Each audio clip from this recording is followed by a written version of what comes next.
Is-Segretarju Parlamentari Riformi, Ċittadinanza u Simplifikazzjoni ta' Proċessi Amministrattivi Giulia Farrugia Portelli batet littra uffiċjali tal-ħatra fil-komunikat tekniku għat-tisħiħ tad-demokrazija l-żewġ rappreżentanti f'isem l-Oppożizzjoni Alessia Bsajla Zammit u Graziella Attard Previ.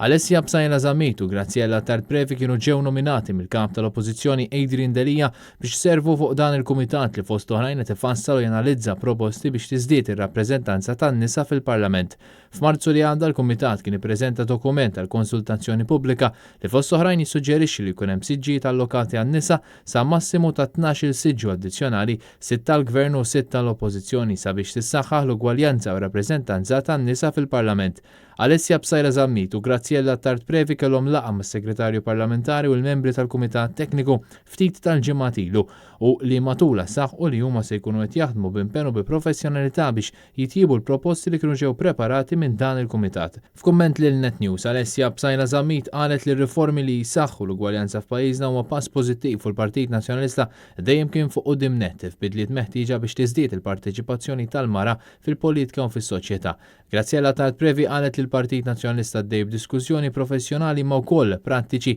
biex ir-riformi meħtieġa iwasslu għal parteċipazzjoni ta' aktar nisa fil-Parlament u biex din tkun riforma oħra favur aktar ugwaljanza f'pajjiżna.